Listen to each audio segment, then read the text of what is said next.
Welcome back, Spartans. Now I'm going to show you how to make a brush preset using your face. So you recall we did do this for the last project. We customized our brush using a word, and the word was related to the photo for our clipping type. This time we're going to use our face. So first thing you want to do is go to your desktop, find My Computer. Double click that. Inside My Computer, you will find a list. As you know, this is where you find your computer, your 5-digit number.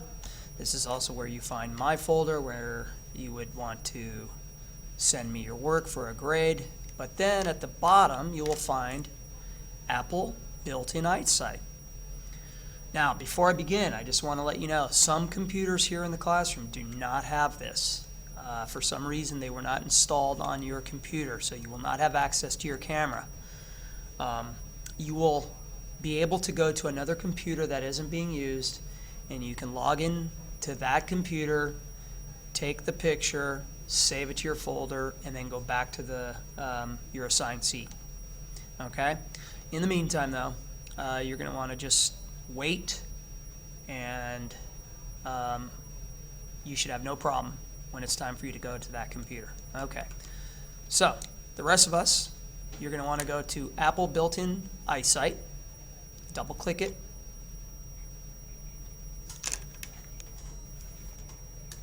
hi guys.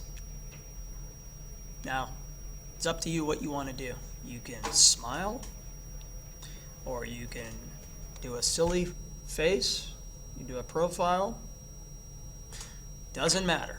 What you want to do, look right here, stop looking at me, but right here, you're going to take a new picture. So all you do is click this button. Of course, you want to pose first.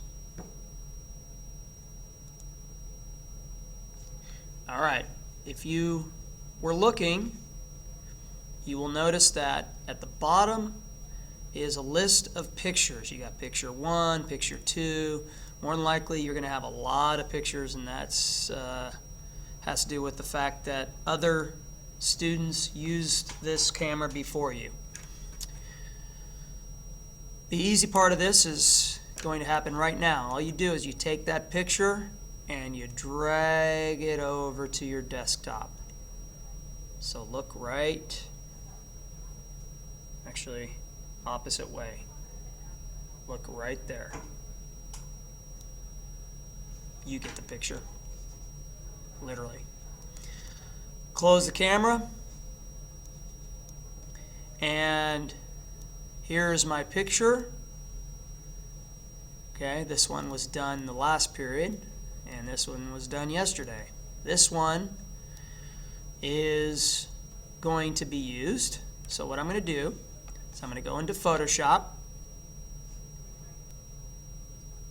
Okay, so once you get into Photoshop, all you need to do is double click the gray area here. Alright, this workspace area. Sorry, that was a different picture.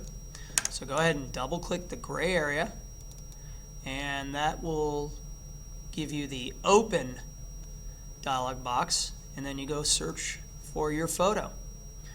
Mine was number 3. And go ahead and click open. Man, I look good. Okay, never mind.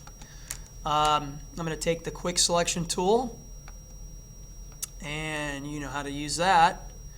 So go ahead and click and select your face, head, neck, shoulders.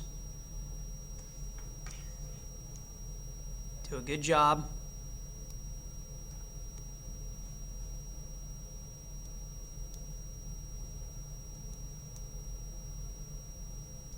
Once you feel that you have selected your image correctly, you're going to go to your brush tool.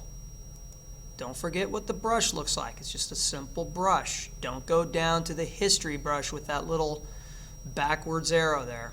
That's not the brush. The brush hotkey is letter B on the keyboard. Okay? And as you have done for the other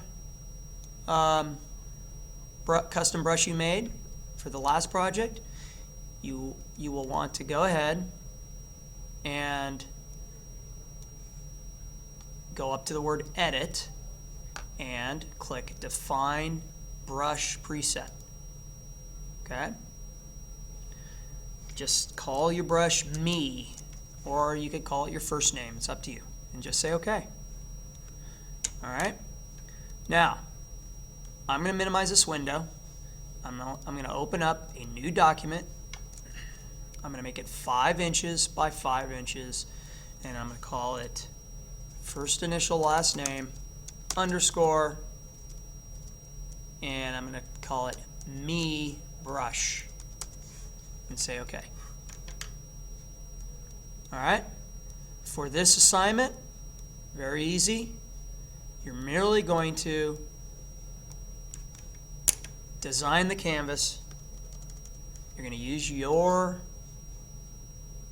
image, and let's go ahead and do that. So I'm going to go ahead and go to the brush preset. I'm going to locate my face. Again, it's at the bottom of the list. Go to brush tip shape, adjust the spacing. Remember, if you don't do that, then you're just going to get some blob line effect, and we don't want that. We want to actually see ourselves. Okay? Go into Shape Dynamics, and you can do anything you want. Now, it's up to you how you want to arrange this, but I'm going to leave it up to you. You're going to be creative. I want to see an interesting arrangement and array and variety of yourself. And you're going to do yourself 3 different ways. So here's one way. Okay?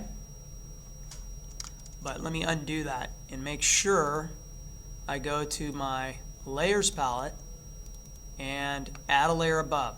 Don't forget to do that. You want to keep your background free of that image. Okay? Make sure it's a solid background for the time being. Add a layer.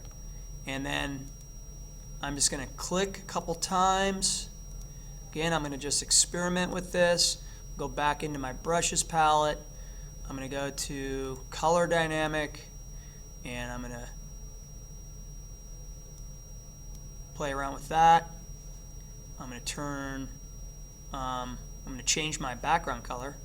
Maybe make it red. So now I have a green foreground and a red background. Now let's see how that looks. Okay? And that has to do with what I'm doing with my foreground background jitter. Let's see, 100% hue jitter. Let's see what that does.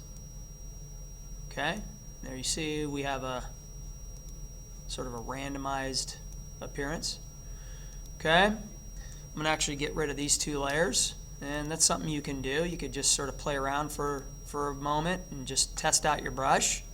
Then when it's time for you to really think about what you want to do, then you might want to slow it down and think of some ideas. Okay, so I'm just showing you one possibility here. I do have other brushes I made earlier, so I go back to brush preset and find my face in another fashion, and then maybe space that out, make a larger diameter. Let's see. Nope, that's going to be too big. So you can always use your brush or your bracket key. Ooh, that's scary. Okay, guys, have fun with this. It's not a difficult project. I want you to be as creative as possible. Okay? And hope to see some good things. Thank you.